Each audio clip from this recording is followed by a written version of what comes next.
Hello everyone, and welcome back to Video Games Are the Worst Thing on Earth. I am your host, Alton, and with me, as always, is Reese. Yeah! Damn. Really bringing that pod energy today. Hopefully... Every single response of his is just going to be yelling some... Not even a word, just like a positive sound. Like, yeah! Okay, and today we have special returning guest, Dawnya. Hello, Dawnya. Hello, everybody. Hi, Dawnya. Bethany Esda strikes again. Yeah, so we've got some interesting topics for you today. E3 is going on currently, which Reese is keeping on top of. I have been playing like 20-year-old CRPGs instead. That's the correct thing to do. Reese, you're not committing to the joke. Come on. Oh, yeah. Woo! Oh, my God. All right, we'll stop. As the joke commissar, I'm officially forbidding the continuation of this goof because we have to continue. We have to do There was a guy podcast. at the Bethesda Yeah, you would know if you were shit who was checking your screaming Twitter. yeah to Oh, everything, really? even like the really inane stuff. It'd be like, oh, and Elder Scrolls Blades, the mobile game, we're introducing a 10% reduction in grind times. Yeah, I love Bethesda. Oh my God. Well, the thing is that he left at some point, so a lot of people were saying that it was a plant, but I don't know if maybe they were telling him to fucking like tune it down, or if he really was just that obnoxious. Everybody was owning him, but my point of view is that he's good because otherwise you have to listen to Bethesda news Fair instead of him screaming. God, there is not a lot of good news coming out of Bethesda, but we'll get to that in a second. So, the premise of this podcast is that we are the last bastion of gamerdom.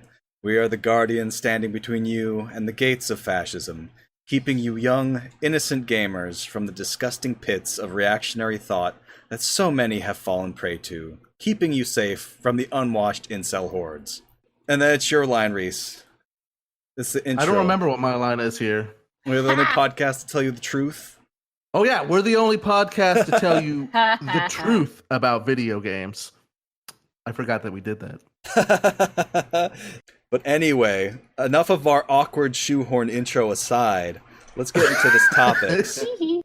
Reese has a special report from the front lines of his dipshit neighbor. Oh my god. All right. So I have recently moved out of my kind of temporary housing situation with my cousin. It's in a boring apartment, but still it's a big upgrade for me personally. And if you've listened to previous podcasts, you might be aware of several encounters with my neighbor who would get drunk and scream, blast music, just like the worst, like butt rock, classic rock type stuff. My favorite story is the one where you said he got like a CD of dogs barking and played it on repeat. What? And that was kind of the last hurrah for a while. For months, it was pretty quiet. There'd be like one or two little moments, but nothing worth even talking about. And then the last 6 days, it's like at the very end of Final Fantasy VI when Kefka like turns from like normal clown wizard into like this weird fucked up mega angel. And you're like, all right, shit's real. Let's do this. He just started from dusk until like 2 a.m, almost every night, just music full blast, screaming. And it used to be like I would go outside and he'd like scurry in or he'd tone it down because it was mostly directed at my cousin, but he was done with that. And I would just get looped into the slurs. He was like, you too, and every gay slur. Finally, being sick of this, the police were called previously, and the police kind of declared it like, well, both of you guys are kind of assholes in our eyes. We don't know who to believe. And so what I did is that one night he was just going real wild. And so I crawled around to the side of the trailer that was in shadows, and I crawled up to his property line almost on my belly, but not quite, so he wouldn't see me in the shadow. And then I was hiding behind the tree with my tablet, recording him screaming at us, because it was just like time to get some evidence and to take it to the police. Even though, you know, we're leftists, we hate cops. At some point, you just have to do something when people are threatening your lives and calling you all the gay slurs. And I brought it back in there, and I don't know why, but everyone was like, don't call the cops, don't involve anything, don't do anything. So I was like, you know what? Fine. I'm out of here. All right. It's not my problem. But then that morning, he left a spray painted sign against his shack that said, "Eat shit." and it was just like a truly thank you, Alton. Yeah, this is for Dawnya. We're probably going to use this as the thumbnail, but Oh my god. So that's so if you look at what's probably going to be the thumbnail of the episode, he's always dancing around that stupid shed of his, hitting it with his fists like really hard. Like, I'm sure it's like he's an old man. I'm sure it can't be good for his hands. He's old? Yeah, he is. I was picturing 55 like plus. some guy in a wife beater in his 30s. No, this guy is close to boomer, if not boomer. So he just stands there and punches his shack? Yeah, and just No, screams at that's us. weird. That isn't normal. Like, I mean, I could not agree more. It was extremely abnormal. which is why we And, have like, so many we- stories about it. And we have video footage of him, and we kind of had it pointed at his shed for a while, and we found out that that's illegal. So we had to point it down to like right at the edge of the property line. But there was so much stuff of him, like there was nobody outside, no activity, but him just standing out at the shed and just like staring at the trailer. Like you know those parts in the Paranormal Activity movie when the possessed person just like stands and stares at the people they're about to kill for like 7 hours before they do something. That's what it felt like. I really like fast forwarding through that. I was just like, all right, well, I guess I'm moving out of here. And Bye. good luck with that. Bye. I'll just use this audio clip and picture for content for my podcast. There you go. That's the ultimate revenge. You know how they say the best revenge is living your life well? Oh, that's bullshit. Best revenge is just lambasting them on your fucking podcast. Hell yeah. Yes. The funniest part of it, outside of what I've talked about, is when his girlfriend, who is my cousin also, it's weird What? family What? affair, they live next to my cousin, is because they were all given these parcels of land. And screaming "shut up" at him louder than anything he's ever said, louder than his music, just this clarion call of "shut up" over and over and over again, and him just like not even phased at all, just doing his little dance around the shed, punching, etc., like she didn't exist. Oh my god. I thought was very Yes. funny. So when I snuck up on him to record the audio, that was the one time I was legitimately like, is he just going to lose it and just see me and just like rush me in his flabby beer rage? Just The final detail before we move on, I want to mention is that this night that the "Eat Shit" sign got put out. I just want to say that your neighbor is the Dark Souls of meth heads. Good God. Sorry. But like we went inside like maybe at around like 8 p.m. or so. Uh-huh. And there was nobody out to scream at, and he just kept doing it at the exact same pace for the next 6 hours into the wee hours of the night. And so I would just step out into the front door, which was covered in darkness, but I felt like a little bit safe.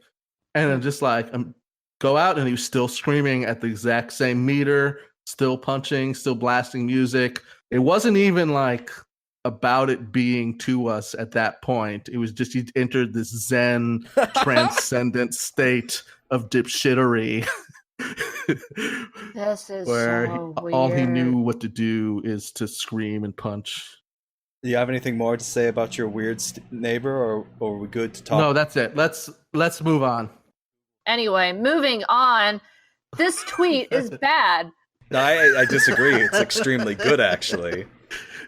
This might be the only good tweet that Sebastian Gorka has ever done.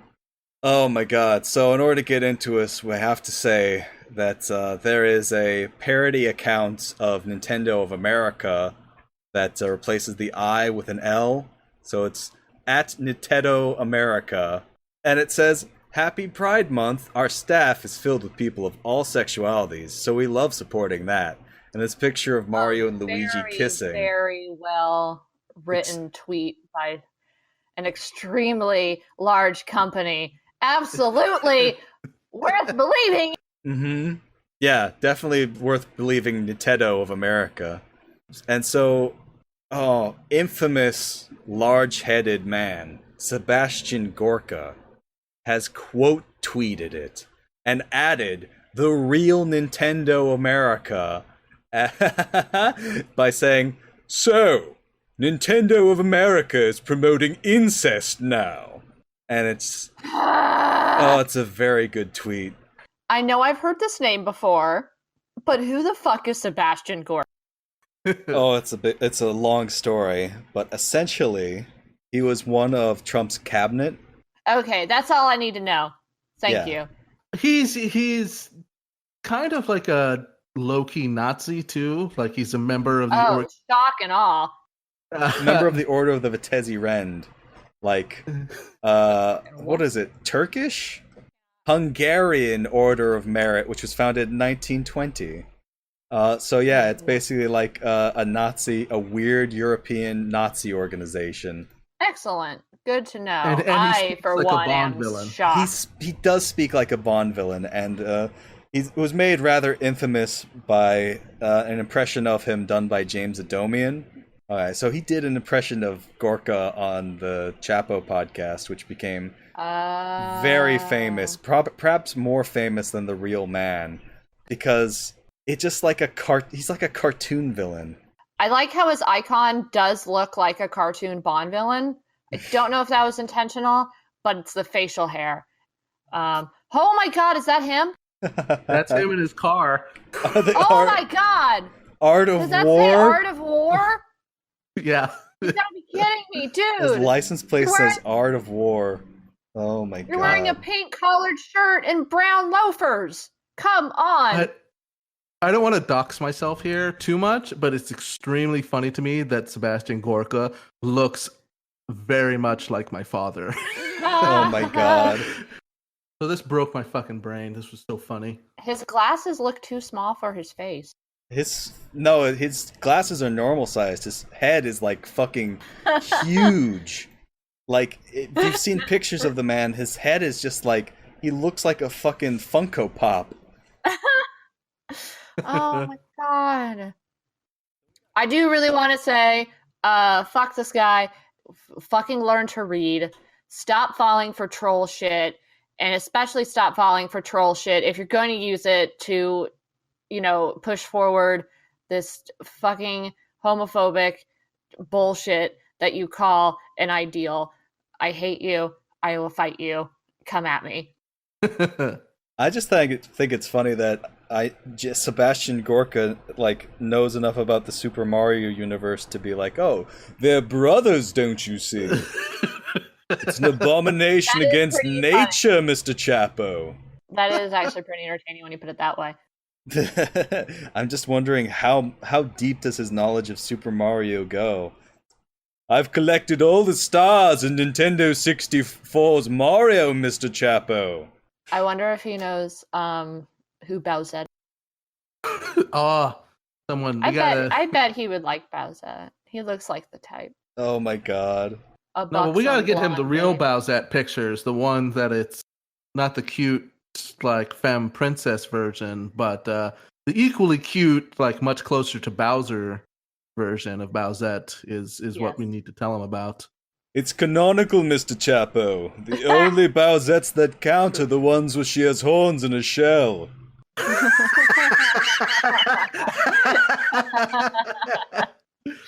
Oh my god. I want Gorka to make his own YouTube account where he talks about the lore of fucking Mario. That would be fucking incredible. Evidence has surfaced, Mr. Chapo, that Mr. Mario, the plumber, is a poor owner of his pet, Yoshi. For he dumps him into the pit, you see, to double jump. Alright, we've wrung enough blood from this stone bit. We've got two other articles. We got CNET article about Hambly. I read the CNET one, which is, stuff you basically already know. People like watching angry, hateful people on YouTube, and then there's just like a part about Hambly, and Hambly threatened to sue about it. Nice. Who the fuck is Hambly? The quartering. Oh, okay. That is the perfect name for him. This whole time, I thought Hambly was like some stupid internet name that someone made for themselves, like to kind of poke fun at themselves, being like doughy or kind of like silly. Oh my god.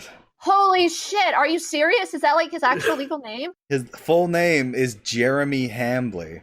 No, it's not. You're lying. Oh my god. My entire world. How? No. So every time he talks about how masculine and powerful he is in regards to Brie Larson in front of his wall of Nintendo classics, that man's name is Jeremy Hambly while he's doing it. Oh my god. How can you take yourself seriously when your last name's Hambly? I think he's just a cynical son of a bitch. I don't think he does take his bit seriously. Oh, wow. He's literally just doing it because it sells. So he's a grifter is what you're saying. Yeah, I'm pretty sure he's pretty much admitted to it at some point. Oh, excellent. Good. Good to know. That doesn't surprise me necessarily, but... Because it's like at some point he said shit like he's not alt-right. He just does like these anti-SJW stories because they make lots of money. I've actually thought about this before. It's like, if I had like no sense of self-worth or anything like that, I could totally just become like a fake right-wing grifter and I can make so much fucking money. Like I would not have to worry for naught. And yet I don't want money that bad. Like I want money because I'm poor and that would make my life easier. But it's like, it's not worth it. It's like, what? I don't understand people like that. It's messed up. But anyway, Hambly. Yeah. Hambly. What the fuck?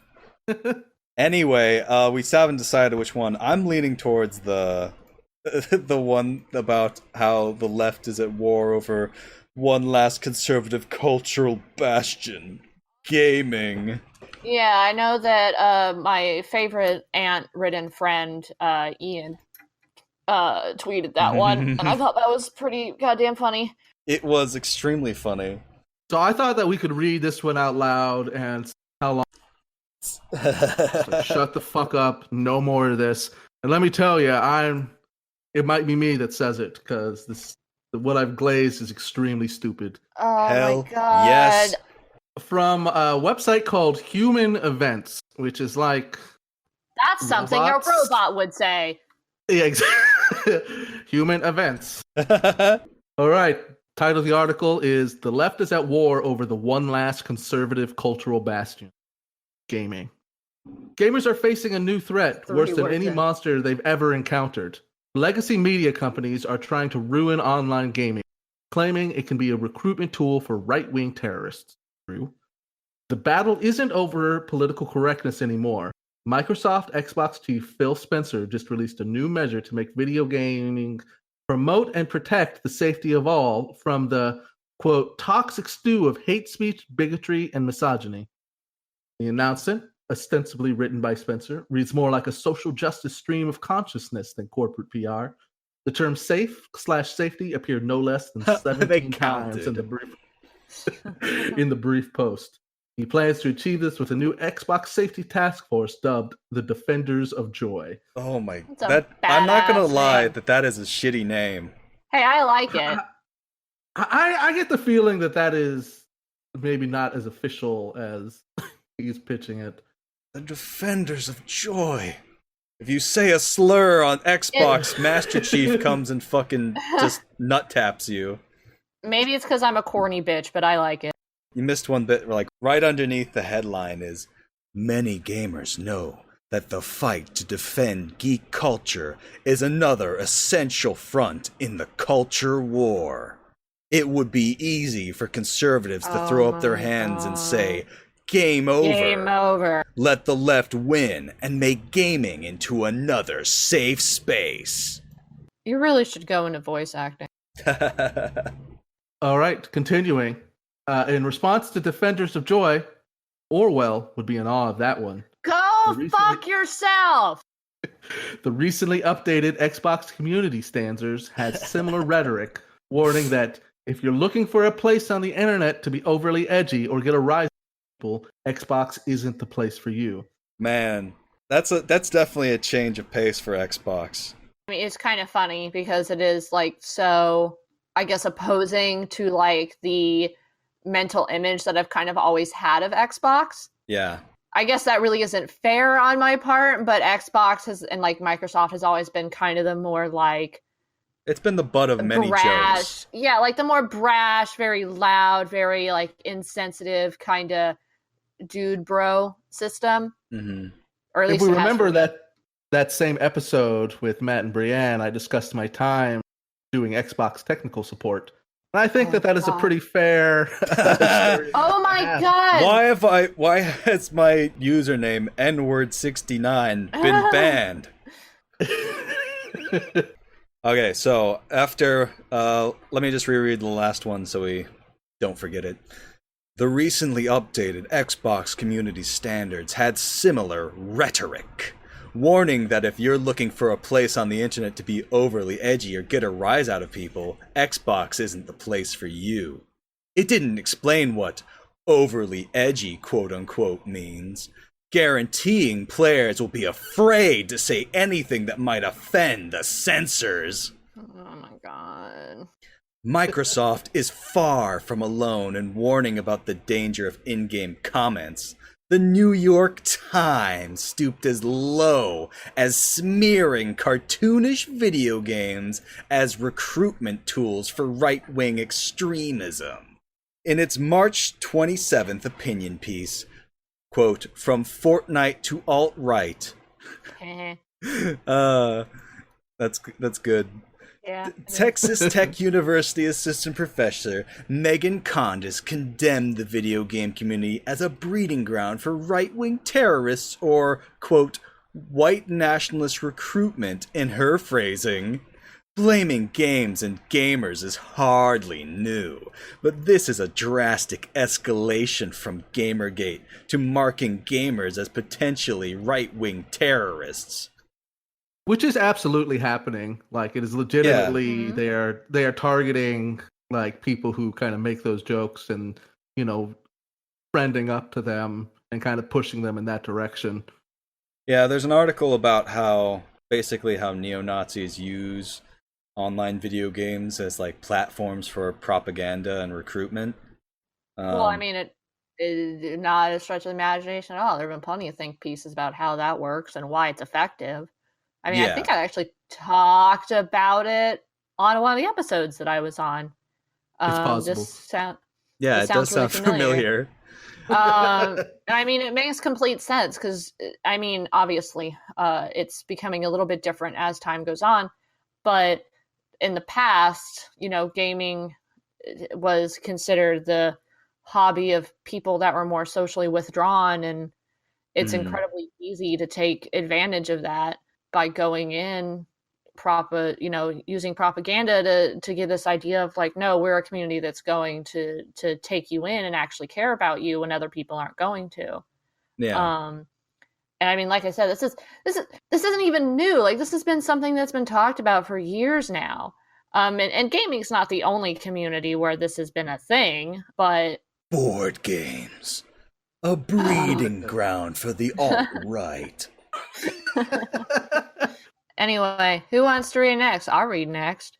Wait a minute. So did we read the Blaming Gamers? Yeah. Okay, yeah, we read that. Okay. We blame Other the gamers. outlets have followed. Yeah, I blame all the gamers, including myself. Other outlets have followed suit. The Washington Post has condemned gamer culture as a source of toxicity, including quote-unquote racism. All of these are in misogyny, quotes. Toxicity and like quote misogyny, marks, scare and marks. death threats. Death threats are also in quotes. Jesus Christ, the amount of quotes in this article. I know, right? It's like, you're not even gonna know. Okay, NPR wrote an article claiming right-wing quote-unquote hate groups are using video games to recruit new members. The Guardian has written multiple pieces claiming not only that video game culture is fueling the rise of the extreme right, but needs to become as colonized by liberal politics as Hollywood. That's an interesting word to use. This is woke now. This human events is woke now. They're anti-colonialism. Yeah. Condis argued that gaming, quote-unquote, plays a special role for, quote-unquote, spreading the messages of white supremacist ideology, and the culture that surrounds it serves as, quote, fertile soil for sowing the seeds of resentment that grow into hate, end quote. I swear to God, it would be quicker just to say what parts of this article weren't quote-unquote. Yeah, Jesus. Yeah. Oh my goodness. In a later interview with Vox, she derided the white wing. It might as well be the white wing gamers. Seriously. The right-wing gamers for wanting to enjoy life as, quote, unapologetic white males, end quote, and for wanting to, quote, worry about politics, end quote. It is a curious phenomenon that liberal commentators openly express disdain for certain groups and then express shock that those groups resent them. Lord Almighty. I want to read this next bit. Oh no! Oh no! I saw that name no, and then not immediately you. this motherfucker. Oh God! When does it end with him? All right, continue. Game developer Mark Kern defended gamer culture as in an exclusive interview with MRC Tech Watch. Oh, is Mark Kern that important that an exclusive interview with Mark Kern? Oh shit! I'm sure it was very difficult to get that with his very busy schedule. Mark Kern, as we all know, doing all kinds of shit these days that isn't arguing on Twitter. We just tweeted these things at him, and he responded within 8 seconds. Exclusive interview! There's an entire article about how Mark Kern may have fucking doomed Firefall and developer The Nine. Yeah. May? Did you see the videos he spent like all those hundreds of thousands of dollars on that got like 10,000 views that are like Game of Thrones parody videos and stuff? I saw segments of that in like the documentary about the rise and fall of Firefall. They are rancid. That goddamn bus, that Firefall bus is my favorite thing ever. I think about that in my dreams sometimes, that stupid fucking bus. Oh, we gotta track that down and make it. I want to touch it one day. The VGATWTOE bus. Me to get Dawnya to actually see the fucked up Firefall bus that encapsulates Mark Kern's fall into failure and obscurity. Continue on with the article. I've seen the bus with my own eyes. What? I was at a PAX where the bus was at. Oh my God, I didn't have really any idea what Firefall at the time. I was like, that's a dumb bus. Anyways, Mark Kern, quote, "The backlash is not simply from the relatively small, extreme political fringe or trolls, but the vast middle of gamers who simply don't want to be castigated or beaten into supporting a game simply because it has a political viewpoint they are being told they must embrace. or else, he explained. Kern produced demon-slaying epic Diablo 2 and was team lead on World of Warcraft. His latest project, M/Aider. What the fuck? How is that? Whatever, I don't even care. They don't even fucking mention Firefall. Nope. Yeah. That's too fucking embarrassing. That was probably the contract for getting this exclusive interview, was that they were not allowed to mention Firefall. Yeah. Yeah, I'm sure. And the other thing, too, is just to address that point, is that it's so hilarious, because, like, what they mean by the political is like, oh, there's a black person in the character creator options. They're shoving their political viewpoint down my throat. And the other point I'd like to make is that, like, most gamers find this attitude and these people absolutely vile. It's just these, like, weird 4chan, Mark Turn type trolls that think that they are the majority somehow, even though everybody hates them. Like, literally, the vast majority of gamers don't give a shit one way or another. Like, they're completely agnostic. Yeah, I don't give a shit if you buy The Last of Us 2. Like, I don't give a shit. It's the fact that you are, with a fervor that I cannot understand, going around and screaming how it's awful that Ellie is a lesbian. It's like, no one's telling you that you need to, quote unquote, embrace this political viewpoint, which that's not a political viewpoint, but whatever. It's that you're being an asshole about it. And if anyone's forcing anything, you are absolutely shoving in my face that you are a giant homophobic or just completely backwards asshole and expecting me to be like, oh yeah, I respect that. Like, no. A backwards asshole is actually how I would describe how Mark Kern looks. Yes.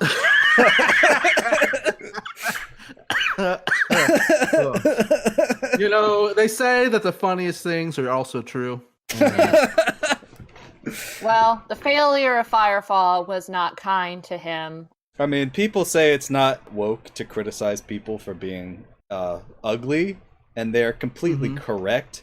In this regard, though, I just can't fucking help myself. He is so vile on the inside and out. It's incredible.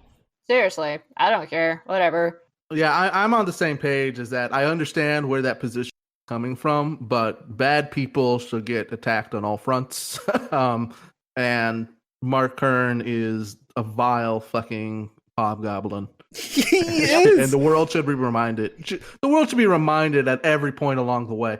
Especially, too, because so many of his tweets are like, you know, he gets into the one horny gamer place of this being like, why aren't there more beautiful ladies in games? He does that plenty of time. And they're just like, listen, why are you putting, if you want more beauty from people in the world, why is your face your avatar? Like, I don't get it. Yeah, it's 100% he falls into the nerd stereotype of being like this disgusting wretch who's like constantly complaining about women in video games not being sexy enough. We could spend a whole fucking podcast talking about Mark Kern and just how vile he is and how much we hate him, but we need to move on. Yes. I just want to say, as a weird looking goblin, I want people in video games to be much uglier to reflect my world. True. I can relate. Look, Reese is min-maxed. That's his character sheet's min-maxed. His charisma was his dump stat, but he got funny jokes instead. That's true. God. Okay. How much more of this can endure? This is like a third of the way through the article. I can still go. Okay, let's keep going. When asked about whether there's a politically correct war on games, Kern warned that this is only the beginning. Quote, "The politically correct culture war is not limited to games. It's being pushed into every aspect of our lives." Unquote. That's Mark Kern's Grumpy voice. because you ran a failed video game, aren't you? Yeah, he must have gotten woke because he certainly went broke. Ha! Got him. Motherfucker. Here's some fucking hypocritical bullshit for you. Media attacks against nerd culture have been a profitable business, all the way back to satanic panics about Dungeons & Dragons or blaming edgy pop culture for the Columbine shootings.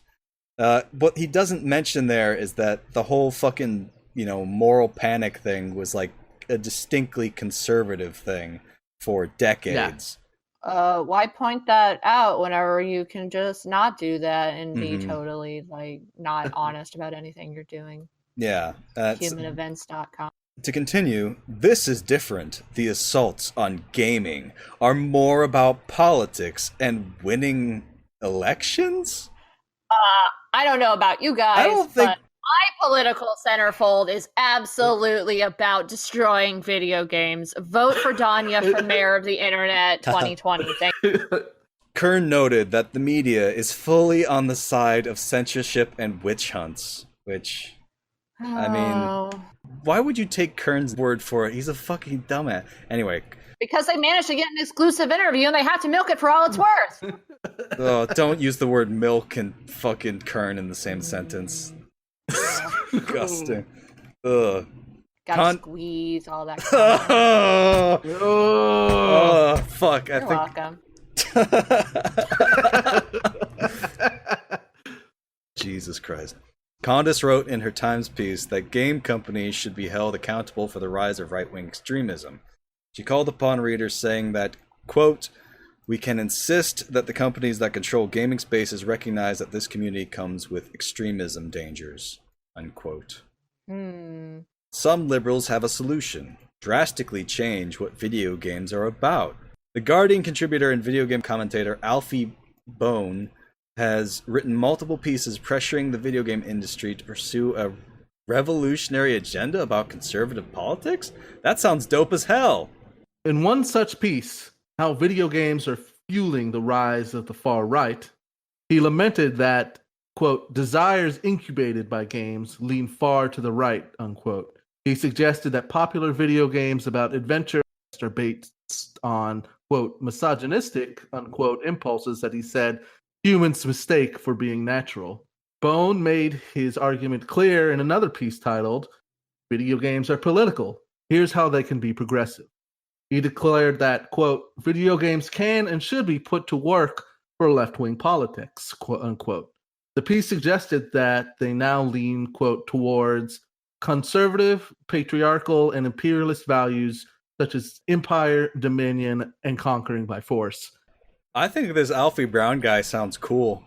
Well, it's interesting because I like being on this podcast, and I appreciate you guys bringing me on because I think it's interesting to read these kind of things that I normally wouldn't, because it is kind of a study in how, if I were some weird right-leaning chud and I read this simply to validate my own opinions, it's like in the one such piece, How Video Games Are Fueling the Rise of the Far Right, it's like the sentence, he suggested that popular video games about adventure and conquest are based on misogynistic impulses. It's like, that's a really vague sentence, actually, about adventure.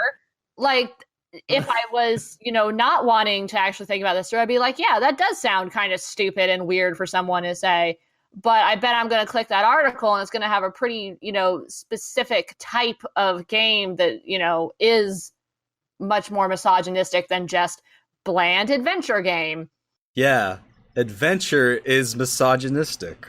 Yeah, how dare we want to explore? Nothing makes me hate women more than stepping outside my door. Yeah. So, I guess I can't say that. I'm just going to assume that someone that actually, trusts anything that comes out of Mark Kern's maw is actually in this. That's a good way to describe it. Yeah, is actually in this for, the integrity of it.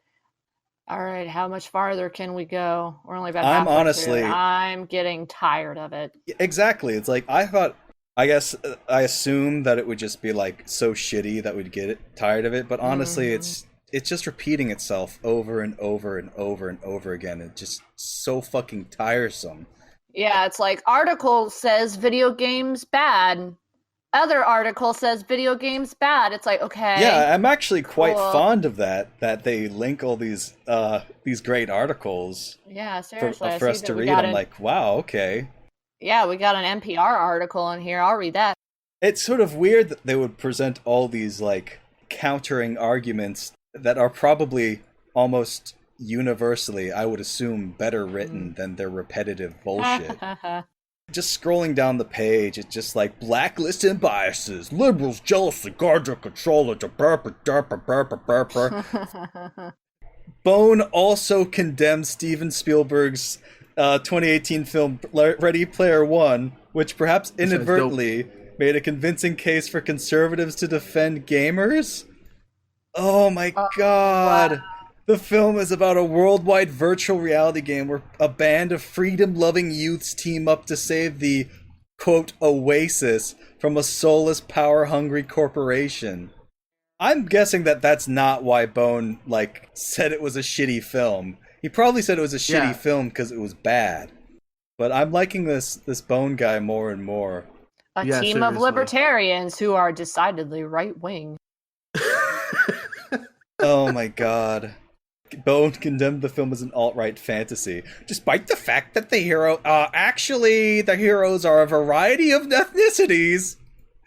Oh my god. In the movie, the heroes of Ready Player One actually end slavery, so I don't think libertarians would like it, actually. I like how it's like an alt-right fantasy, and it's just actually, you'll see that there are a variety of ethnicities in the film.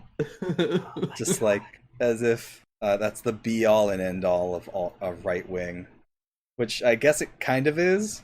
I mean, on the other side of the coin, Tracer's ass was available for purchase in that film, so that's something that the libertarians would like. So I'm confused, though. So in this kind of back and forth sort of semi-analogy, the soulless power-hungry corporation, is that us? Because if there's anyone who's against soulless power-hungry corporations, it's the left. Well, this is very much the conservative delusion, which has been annoyingly persistent even into the post-socialist resurgence of 2016, where the conflation is very much so with the distinctly non-leftist liberal media and corporations and actual leftist policies as sort of this idea that these are somehow the same thing. It's amazing, really. Yeah. And so it's just the same bullshit. You're not getting your analogy straight. These are two different things. Well, they don't fucking know that because they're politically ignorant and completely indoctrinated into this reactionary worldview. And I just would like to say that for railing against media hysteria and satanic panics and shit like that this article is 100% attempting to be right-wing agitprop and scare people into crystallizing their views about the whole gamer politics situation by basically saying the evil liberals and SJWs are coming to censor your video games. It's completely scaremongering. The thing that always kind of infuriates me with this stuff, even though I shouldn't be bothered by it, is whenever they call this stuff, hey, maybe being racist is bad, they start calling it a narrative. They're like, don't buy into the narrative. The Quartering sent a tweet recently to Jim Sterling being like, Jim Sterling, I love your work, but don't believe the narrative. When there has not been a more standout example of people just twisting nonsense into a narrative outside of... Yeah, didn't Quartering spend several weeks making Brie Larson out to be a literal man-hating demogorgon when all that really happened was she got an award and she was like, would be nice if there were more black women in media journalism. Of and course. That was it. And the thing that gets me is that people just keep falling for it. It's not nearly as many people, but I find that there are people on the left who also fall for it, who kind of vaguely believe that, Bernie is the one you should vote for, but thinks that Anidia Sarkeesian is a grifter. They're big fans of Stupid Poll. The Gamergate had some good ideas type of people. Those people are definitely out there and exist. It's interesting you bring that up because on Gamer Takes, I do have a shit ton of followers who are absolutely people Gamergate was it had good origins, and it's like, no, it didn't though. And it's like, I don't have the time or energy to sit down with every single one of them and be like, no, but you're absolutely right. That's what I mean. It's like, it's not a left or right thing necessarily. It's really just, are you fucking willing to read and like look up your own shit before you just believe anything that anyone spews out to you? I remember when Gamergate started. Like, I was around for that. I was paying attention. It's like, no, it never started with good intentions. It was always a fucking hate campaign against specifically a woman, and then it turned into a couple women, and then we did the whole like, oh no, it's about ethics and game journalism. Holy shit.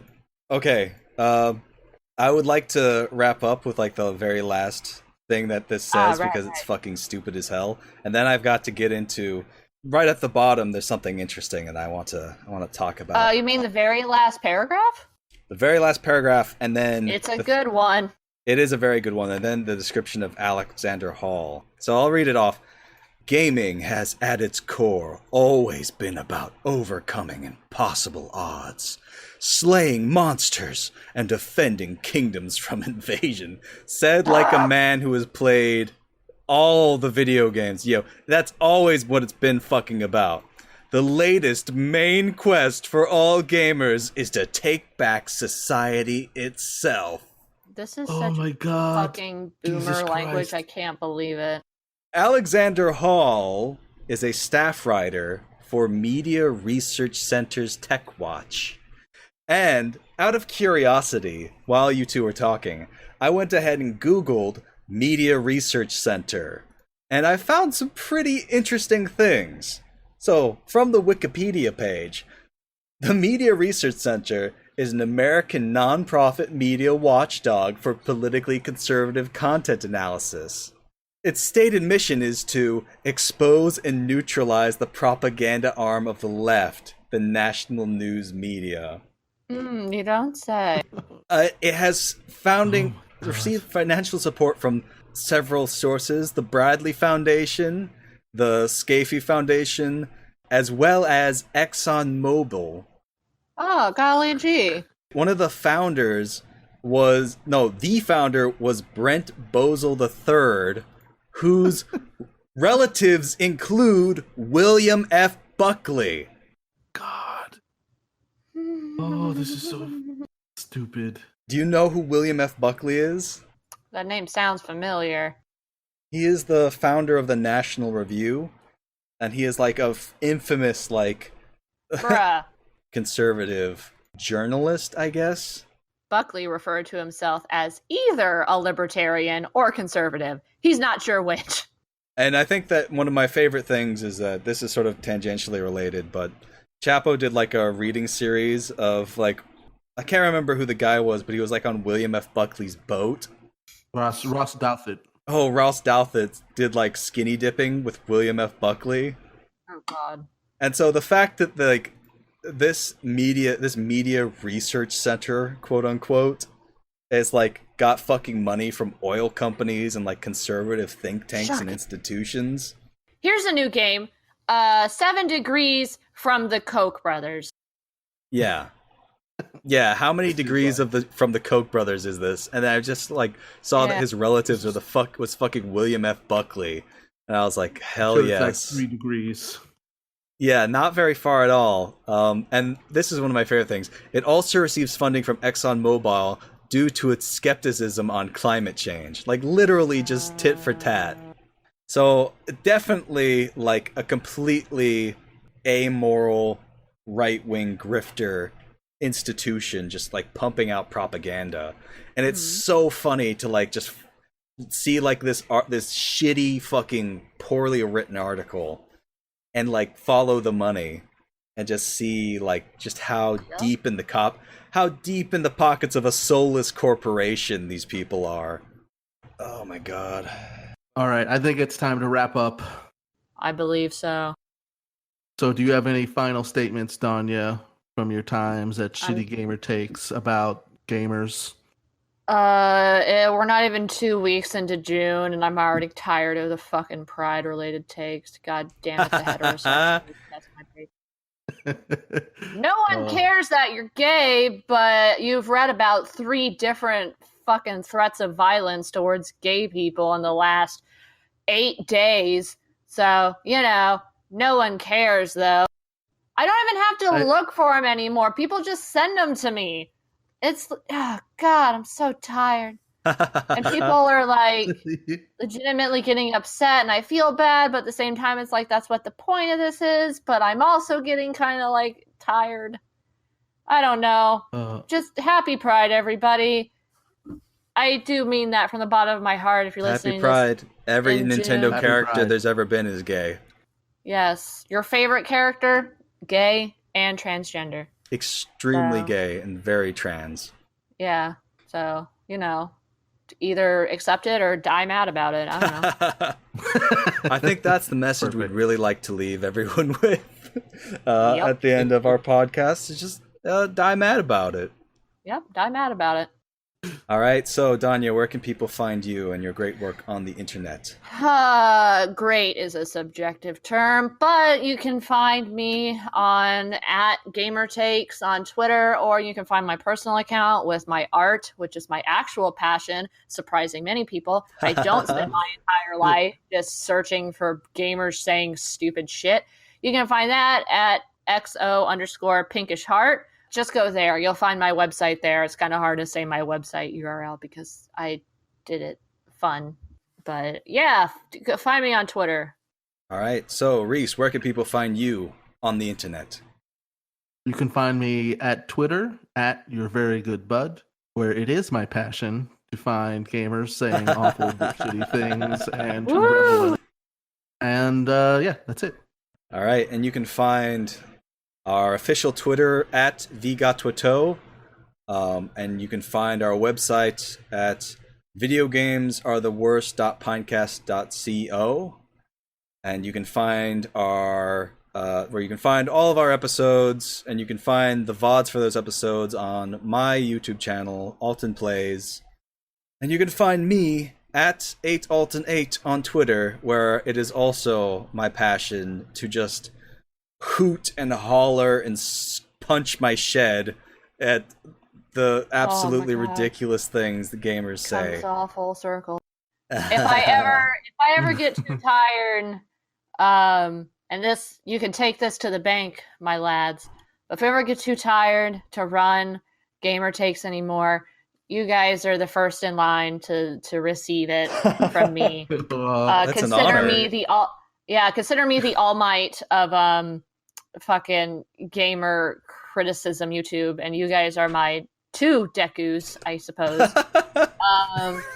But yeah, I guess I'll just announce that on here for everyone, but it isn't happening yet, but who knows what the future holds. So I hope that there are many years of Dawnya keeping strong and just kicking over the log of gaming and exposing all the nasty little grubs to the surface. We'll see. We're almost in September. Will be 2 years.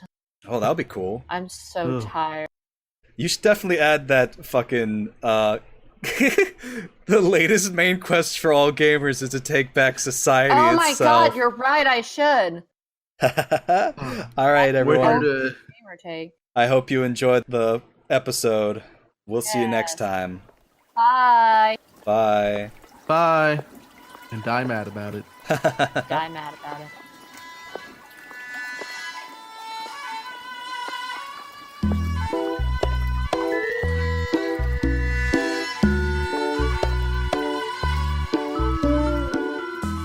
Video Games Are the Worst Thing on Earth is made possible by our patrons, including Robert Miles. Still waiting on my VGATWTOE branded bathwater Patreon reward, aka Conky. 9s to try and Winters Beautify the Heavens. Nate M. Number 1. Higgins the Seagull. Nick Rubin. Nathan Melby. Tholos. Kyle Reederman. Eggs. Tom Devan the Video Game Man. Dissonant Dragon. Brandon Carey, and last but not least, Jordan. Thank you very much for listening and supporting the podcast. Until next time, bye.